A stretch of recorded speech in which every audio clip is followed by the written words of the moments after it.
Gagawin nyo, number one, hanapin nyo muna yung nagpo-produce. Okay? Hanapin nyo muna nagpo-produce. Merong mga 36K, 72K dyan, 100K. Una nyong kausapin, sila lang muna. Your goal is hindi sila mawala. Okay? Kasi kapag inuna nyo yung mga hindi nagpo-produce, hindi nyo pinapansin yung nagpo-produce, baka time will come, hindi na rin siya nagpo-produce, edi wala na. Correct? Unahin nyo muna, kausapin lahat ng nagpo-produce. Kung tatlo lang yan sila, dalawa lang yan sila, meet them. And if you notice, lahat ng talk dito ni Jude, ano napansin yung common? She keeps on talking, meaning meeting agents. So what you need to do, meet that agent, i-praise siya, i-recognize siya sa GC, i-excite, ang galing nito, paano mo nagawa, and so on and so forth. O sige, pwede ka mag 200K, pwede ka mag Japan, nakikita mo yung moral, tumataas na. Kasi may nagpo-produce. So meaning yung tao nagpo-produce, mas gagalingan niya. Siguro mag 300K na siya. Kahit siya lang mag-isa kay 200K. And starting, people will start to follow. Ang next mo na i-meet, alam niyo sino next i-meet? Di ba? First na i-meet niyo, yung tao nagpo-produce. Ang second na i-meet niyo, sino? Yung taong nag-attend ng training. Kung walang benta. Kahit walang benta, yun ang i-start niyo second na i-meet. Kasi gusto niya. So i-meet niyo siya, anong challenge niya? Sige, nag-attend ka ng training, praise that person, nag-attend ng training. Yun ang next niyo i-meet. Tapos, turuan niyo mag-prospect. Mapin sino i-approach niya. Okay, nalobat na.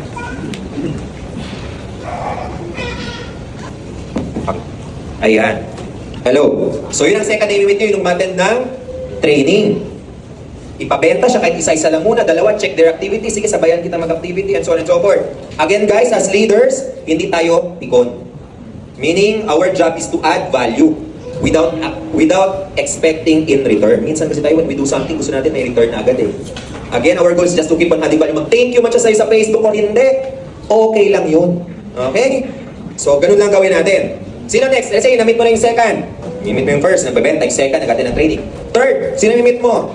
Next is yung taong nakita mo, may K naman. Meaning may K, meaning active siya. Or tingin mo, may maganda yung previous background niya eh. Parang pwede siya umattend ng training. So yun ang next to meet. Okay? And our job as unit manager, we keep on meeting people. Okay? Yun yung number one skill ng isang unit manager, to move people. Kasi pag branch manager, ibang trabaho yun. Okay? Excited ba kayo ng trabaho ng branch manager? Pagalingan ng events organizer ka, pagandahan. So kung magaling ka doon, be excited muna sa pag-meet ng agents because another job naman kapag PM ka na. Okay? You may want to add? So tatlong tao yung meet nyo guys ha? Ayun, actually yung first talaga is to check kung wala na ba talagang nagpo-produce or meron pa naman pwede. No? So yung pwede, yan nga, kausapin, etc. But just in case, wala na talaga, then you have to sell muna ikaw because ang tendency kasi is, kapag hanapin mo, wala na nga, di ba? Madadown ka lalo kasi yung proofing syempre bumababa na. No? So you have to save yung part na stress in terms of money. No? So benta ka, but at the same time, recruit ka din. But at the same time, recruit ka din and make sure na pag nag-recruit ka, you will improve the kind of system na meron ka para dito sa bagong set mo, hindi mauulit kung anong nangyari before. No, kasi baka the same lang yung gagawin mo, mawawala lang din sila. No, so, paano ba malalaman yun, PM Jude? Devise ka ng system based on mga learnings mo dun sa nangyari sa'yo, and at the same time, you can consult also to people doing well sa line ng rookies, di ba? Okay ba tong system na nagawa ko? Bagay ba siya tingin mo sa situation ko? Kasi ito yung situation ko, blah, blah, blah. No, so again, hanapin mo kung meron, tapos grow that people, but if wala na talaga, then you have to sell. But at the same time, you have to recruit. And once you recruit, you have to establish the system para itong mga na-recruit mo na bago, makakapag-produce and talagang mag-stay and mag-fly sa group. Yan. Ayan, thank you. Diba, sa mga walang benta. Ang next question daw dito is, DM, okay, alam ko na yan. Kaso, ako ayoko gumalaw eh. Lost na ako eh. Demotivated na ako. Anong gagawin ko? Meron ba dito? Pakitaas ang kamay. Okay. And most of them wala dito. Okay. Kasi lost and demotivated na din sila. So, what you need to do, maybe may palang ginawa. Kasi ba sabi ng speaker natin? Papa? Ano yun? Change your perspective. Yung mga walang dito, ano sabihin natin sa kanila? Baka lang nag-JFW. Baka lang ang sisipag nila. Sabi nila, di mga close sa 2 million eh. Okay, ganun ha, Papa, okay? So let's say lang, you are lost and demotivated na. Ako na po talagang problema. Hindi na ako nag-meet. Parang tamad na ako and so on and so forth. So what you can do? So normally, you need to audit your environment. Check mo muna. Nag-isolate ka na ba? Sino lagi mong kasama? Sino lagi mong kausap? Sa Messenger? Laman ng social feed mo? You evaluate that. Because all of those will affect your mind. And lahat lang kasi ng galaw natin, emotions natin, is all about our mind. You need to audit. So when you audit, alam mo na palpak na, you need to change. Okay? Kasi sabi nga, the worst thing that you can do kapag down ka, isolate. So meaning you need to change to meet other people, people that you look up to. Kung sa branch mo or sa unit mo, medyo hindi ka okay sa kanila kasi medyo nahihiya ka, I don't know why. Pero there are other branches here, okay? Tingnan nyo yung mga naka-white na yun, sobrang sasaya pa nila. Okay? Mas masaya pa, okay lang yan. Okay? Kung masaya kayo, mas madami pang masaya mangyayari, okay? So, maybe meet them. Maybe meet a rookie. Meet UMCAT. Meet another BM and so on. So start with that muna. And then start with what you can control. Check your time. For example, sa 24 hours na yun, down ka lang talaga. Maybe try 2 hours, you do something. Maybe you read a book or you watch a movie na mas inspiring. Okay? Tapos start ka na ulit mag-meet ng isang agent. Yung munang agent na magaling o yung nagpo-produce para at least good vibes muna. Okay? Or start ka muna mag-meet ng kliyente. Start small, okay? Win muna mga small. Pero dapat, bilisan. Okay? So, and then, nakita niyo yung 5 energy na shinare? Yung 5 drives for energy? And most of the time, kulang tayo doon. Maybe kulang tayo doon. Kami din ba nadadown din ba kami? Yes. Pero mabilis kami mag-audit. Okay. Hindi kasi ako nakapagpa-araw kaninang umaga. Ganun yan, normally. Sabi, nakita ko all throughout my day. Nakita ko low energy ako. Down okay. Hindi ako nakapaglakad. Okay. Yung makinain ko kahapon, samgyup. Puro kolesterol. Mga ganung bagay, you need to audit agad. Okay? And need to change immediately. And those things, hindi kasi siya isang factor lang, holistic kasi tayo eh. Okay? Maybe your spiritual life. Maybe yung kasama mo, puro-puro na lang, wala ka na ibang taong kasama na outside that are not encouraging you, and so on. Okay? So yun, that's for me. Okay. Okay, next question. Hindi na daw nagre-reply yung new recruit after ma-license. For this one, sasagutin ko siya later, pero dun muna ako sa prevention kung paano siya mangyari. So, ang maganda dito, syempre guys, na-experience na rin talaga, hanggang ngayon, na-experience ko pa rin siya multiple times. Pero, learning to improve whatever we have right now. So, ano yung napansin ko, yung mga rookies talaga, may reason yan ba't hindi nagre-reply na. So, possible, nung nag-approach yan, na down kasi ni-reject, mga ganon. No? So, bago pa mangyari yon na hindi ka na niya re-replyan, ang gagawin natin is build a system to touch base kung kaya every week dun sa recruit na yun para at least openly malaman mo kung ano yung pinagdadaanan niya. And talagang strike while the iron is hot. No? So, from BYB, tapos next is meet mo one-on-one. So, ano yung meeting na yun? Is it about getting to know you, exciting the teammate, tapos ano yung mga steps to be licensed, tapos bigay ng review materials. Tapos after mag-exam, kung pwede mo samahan doon, push, then do a group rookie onboarding. So, yung mga how, i-teach na doon. Ano yung mga pwedeng gawin while waiting for code, let's say attending trainings, etc. etc. Then after that, meet one-on-one, prospect mapping kayo, tapos mag-approach kayo ng sabay. Yung pag-approach kasi ng sabay, guys, may technique kasi dyan, di ba? Like 30 minutes, magpapalist ka, pero hindi pwede kasi puro himayan-himayan lang. Parang maganda kasi papa-approach mo siya right that time. Kasi hindi mo na siya hagip after that, di ba? Pero habang nag-meet kayo, hagip mo pa siya. So, magagawa niya sa harapan mo. Pagka nag-approach siya, sabi mo, friend, kapag may nag-reply sa'yo, huwag ka muna magre-reply. Okay lang ba, isend mo sa akin, or ipakita mo ngayon, and I will teach you how to reply. And hindi ko lang siya basta bibigyan lang ng speed, i-explain ko bakit yun yung reply. No, in that way, yung further no, ganon, medyo maiwasan mo, at the same time, naturuan mo din siya. No? Then after that, join fieldwork, ganyan. Then, goal mo is makabenta siya. Para kung mag-earn yan, medyo magda-double isip yan kung aalis na ba ako, hindi, if ever na-reject ako. Gets niya ba yan, guys? Ngayon, if ever na doon na tayo sa situation na hindi na talaga nagre-reply, ang first question ko sa'yo is, na nagtanong dito, hindi ko kasi kilala eh, na-exhaust mo na ba lahat ng mode of communication? Baka kasi ang ginawa mo, chat lang. Baka hindi mo pa trinay i-call siya sa phone, sa Viber, sa Telegram. Baka hindi mo pa na-try puntahan siya sa office. Baka hindi mo pa na-try puntahan siya sa bahay. Diba? No? So, try mo i-exhaust all mediums na available. And just in case, hindi pa rin talaga gumana, try mo yung mga heart comment react sa mga posts niya na hindi na related sa pro. Or try mo mag-message na hindi related sa pro. Tapos worst case, wala pa rin. Doon ko na nilalabas yung real question ko. Gusto mo pa ba? Yun. So, yung parang, hello friends, good afternoon. Gusto mo pa ba?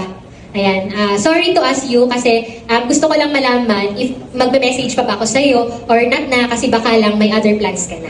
I hope you let me know. Just in case gusto mo pa pero nahihirapan ka, inform mo ako, I'm willing to help you. But in case ayaw mo na din talaga, no, hindi mo na siya gusto ituloy, let me know as well so we can properly transition the clients or in case kung walang clients so that hindi na rin kita gagambalain.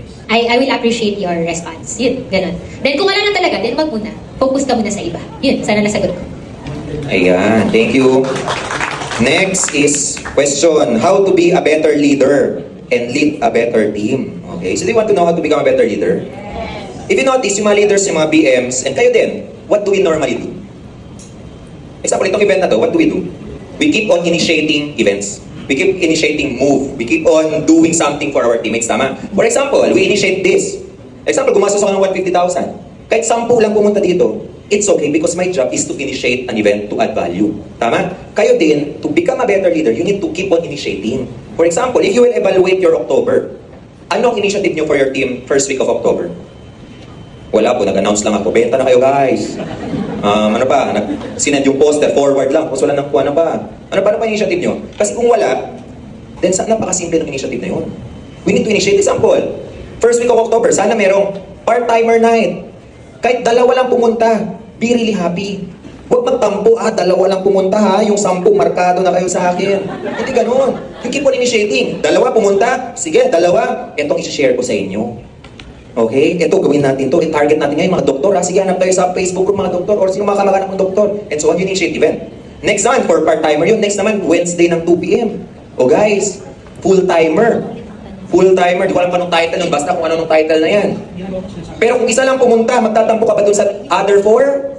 Hindi. Patience again. Isipin mo ano, Papa, baka yung 4 nila nabebenta. Okay? Baka ang sipag nila. Focus ka dun sa isa. You keep on initiating event. So may imagine mo, Monday meron ng initiative. Wednesday meron ulit. Tapos you keep on improving eh.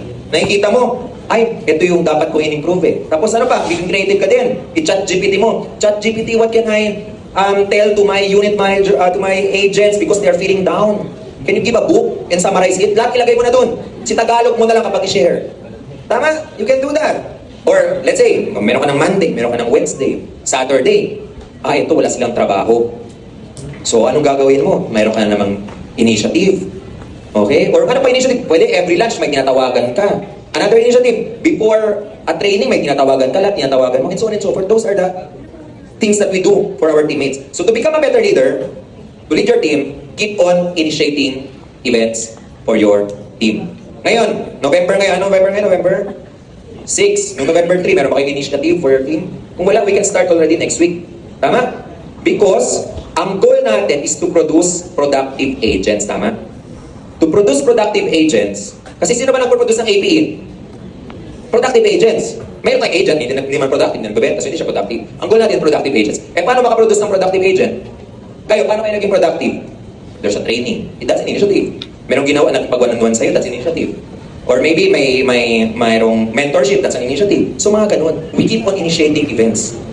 Okay, for your part-timer, for your rookie, for aspiring leader. Kahit isa lang yan.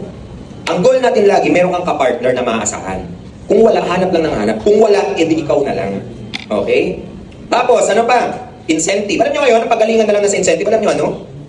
Pagalingan na lang mag-announce. Pagalingan ibenta. Minsan na kahit wala na kayong incentive kasi meron ng sector natin, ang Pru, Japan, Double Credit. Pagalingan na lang tayo pag-announce pagbenta. Yun na lang ang trabaho natin, so keep on doing that. And so on. So that's how to become a better leader and ayun o. And of course, when you keep on doing that, your emotions, guys. Okay? Yung natutunan natin kanina, pag sobrang, alam mo yung sobrang umiinit na yung ulo mo, ano gagawin? Intense, ilamos. Okay? So mga ganon. And guys, don't think na kami inborn na sa amin na pasensyoso and so on. Hindi. Okay? May time din talaga. Pero we realize na hindi siya okay. And mabilis mag-change. Okay, hindi pala maganda na pagalitan tong agent na to sobrang na-occupy ako na emotion ko. So we keep on learning every day. And then we keep on just adding value. Okay? That's how to become a better leader. So tell to yourself, at katabi nyo, initiate an event for your team. Actually, to add sa initiative, pati dito, I think Activate Recruits medyo similar. Aside from mga trainings, events, one-on-one, you can also initiate yung mga activities na mag-generate ng leads. So, for example, instead of pinipilit mo na lang, approach, ganyan, why not ikaw, maghanap ka kung saan pwede mag-booth, tapos dalhin mo sila doon. Why not i-boosting mo yung Facebook mo, tapos yung makita mong leads, kung hindi mo kaya lahat ibigay mo sa kanila, di ba? Para imit nila. Why not yung mga nawalang agent na na-release, yung mga clients nila, i-distribute mo sa mga teammates mo para ma-imit sila for policy review. So, always think of ways kung saan sila pwedeng kumuha ng clients, and hindi lang remind, magbenta kayo. Okay? So, and lastly, how to to be a better leader, growth talaga guys, no? So ako, I can really testify to that. Dati nung, I think before 2023, 2022, totoo lang, nag-feeling lang talaga ako basa libro, mga ganyan. Yung alam niyo, nag-picture lang ako, ganyan. Kunyari lang with coffee. Pero sa totoo lang, wala naman talaga ako binabasa. And sa totoo lang, hindi ko rin naiintindihan yung binabasa ko. Hindi, to be honest lang. No? Pero, end of 2023, I was really intentional with my growth. Like, sobrang hungry ako for growth. Why? Kasi nakita ko talaga, like si Marco Chor. Ayan. Talagang, ang layo na ng utak ng taong to. Parang, hindi ko na siya masabayan. Parang alam mo yung na-outgrow na. And ako, hindi ako yung kawawa naman ako, naiiwanan na ako. Hindi ganon. Ay, na-inspire ako. So sabi ko, ano bang ginagawa niya? Nagbabasa lang naman talaga siya ng libro, tsaka ang dami niyang kinakausap. So I'll do that the same. No? So I was so hungry for growth, and I look for books that are readable in my level, hanggang sa pataas-taas na. Parang ganon. No? So huwag ka magbasa muna yung maliit, yung letters, mga ganon. Yung as much as possible, yung appealing sa'yo, di ba? Help yourself as well. Then ngayon, it is really intentional na parang kahit hindi ko na siya isipin, sobrang gusto ko siyang gawin. No? So, you find yourself, parang maghanap ka ng ways na mag-grow ka. Okay? Kasi yung APE, sa totoo lang, magpa-follow siya. Yun. Ayan, thank you. Next, yun daw, low engagement sa GC. Sino dito, mababa engagement sa GC, walang nagre-reply, and so on and so forth. Ang tahimik, okay? Ikaw lang laging nagsisend dun. Okay, ang next question is, walang nagre-reply pero 1 million plus bang APE niya? Mataas naman? Kasi kung mataas naman ang APE, 2 million, 3 million walang nag-reply, okay lang yun. Meaning, madami nagbebenta. Pero let's say lang, walang nag-reply, and so on, ang AP niya less than 300k ang mahal, less than 500, and so on. Ang question, bakit sila mag-reply sa GC? Meron ka bang ginawa na para mag-reply sila? For example, right now, di ba tahimik natin? May reason ba kayo to talk, to speak? Wala eh, kasi kami nagsasalita. So meaning, you need to make a way kung saan magsasalita sila. For example, hindi kasi lahat ng tao extrovert. Okay? So meaning, we don't expect that, sana ang ingay niya, sana nagjo-joke siya, eh hindi siya ganun. So you need to make a way. So for example, gawa ka ng konting initiative. Again, initiative. Isip ka. Okay? O guys, sino mag-send ng meme for today? Ang pinaka nakakatawa, may 50 pesos. You can start with that. So they will start to engage. Because you made a way to make an engagement. Ano ba? Guys, sino magtatanong? And may pinakamagandang tanong. Merong 100. Hindi man sabihin ng lahat may pera dapat. Pero you keep on sharing lang something that they will be comfortable. And normally, hindi sila naging tahimik sila sa GC because wala silang friends sa GC. Ikaw pa maging maingay ka pa kung wala kang friends sa room. Di ba? Hindi ka maging maingay unless extrovert ka talaga, parang sisis. Di ba? Na kahit walang kakilala. So meaning, what we can do? Dapat, every face-to-face events, dapat make sure nandun sila. And make them friends. Kasi kapag friends na yan, doon na sila mag-usap-usap, doon na sila maging maingay. And don't take it as a mistake. No? Yung ibig sabihin na sobrang ingay ng GC nyo, automatic tataas ng APE. Okay? Kahit tahimik lang yan, basta alam mo, nagproduce sila, it's okay. And right now, di ba, for most of you, na-share ko yung framework in decision. Tama? To produce an APE, sino kailangan natin? Productive agents. Paano mag-produce ng productive agents? Dapat may initiative, may incentive, may compensation. Tama? Para ma-excite yung mga agents.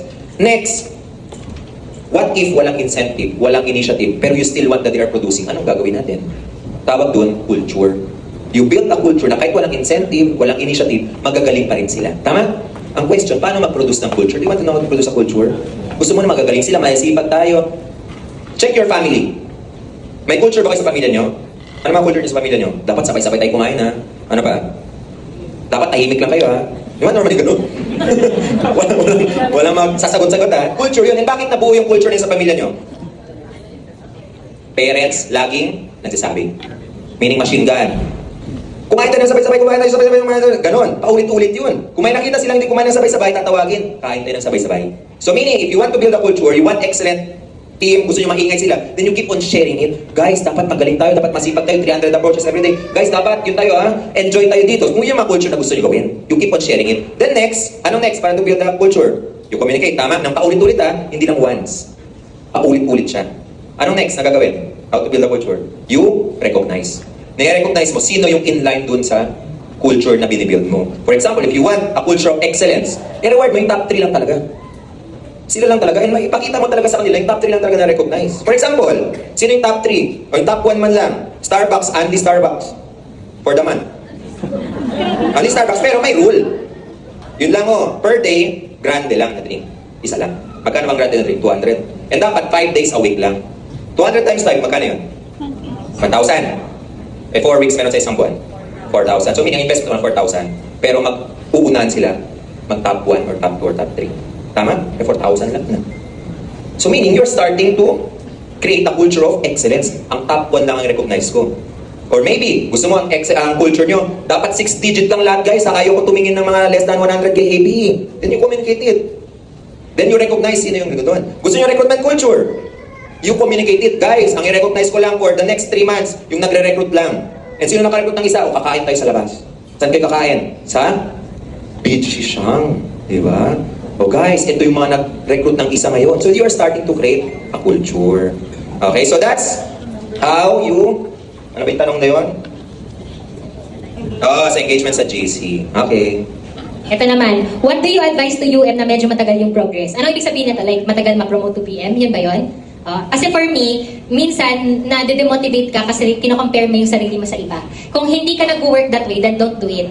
At least, be better than last year. Be better than yesterday. So, let's say you did this for 4 months. Dapat this year, you had kahit 2% growth, di ba? 1% growth. At least lang better than last year. Then, yung progress, guys, ngayon kasi, di ba, sobrang bibilis, ganon. Pero kung babalikan mo nung mga panahon nila Sir Nash, di ba, in-explain niya nung Rise Up, it took him like 13 years bago naging BM, di ba? So, ang importante lang is, earning ka ba? Kasi minsan, nag-earn ka naman 100,000 month, ganyan. Pero nababagalan ka lang sa progress mo, nag-down ka tuloy. Pag nag-earn ka, okay naman. Then, ang next na titignan mo, nag-grow ba ako? If yes, then be happy. Congratulate yourself. No? Tapos, siguro, look for people na sobrang bibilis ng growth nila. Ano kaya yung sistema na meron sila sa team na baka pwede mo rin ma-adapt para mas mabilis? Kasi baka lang, meron ka lang kailangan i-tweak sa process mo para mas maging okay. Possible yung na-explain ko kanina, yung more on performer identity ka, na goal mo lang mag-close. So, hindi mo talaga na-duplicate yung sarili mo. Mataas yung benta natin ngayon, pero next year medyo nahihirapan ka ma-sustain. Bakit? Kasi ikaw nga lahat gumagawa. So, yung goal mo is, ikaw muna micromanage, but at the same time, while doing all of those, you are shadowing and duplicating yourself to another 1, another 2, another 3 person. That's where you can grow your team faster. Okay ba yun? Ayun. Ayan. And to add pala, ito last na to, kasi our next speaker na rin. Learning pa ba kayo? Yes! Sa mga white, alam niyo bakit may green, may blue, may red, may black? Ano po to? Color coding lang, trip-trip lang? And kayo ba kayo white? Kasi malinis pa kayo. Pag nag-green kayo, meron may lumot na. Pag red na, may duguan na, guys. Pag blue, nasa langit na. Ang black, bugbog na yan. Joke lang. May reason yun. For example, mga green, mga less than 40 manpower sila. And normally, iba yung challenge ng green, iba yung challenge ng blue, iba yung challenge ng red. Ang mga blue, tama, 40 to 60 manpower, including spin-off. Red is 60 to 80. Ang black, may 2 direct spin-off na.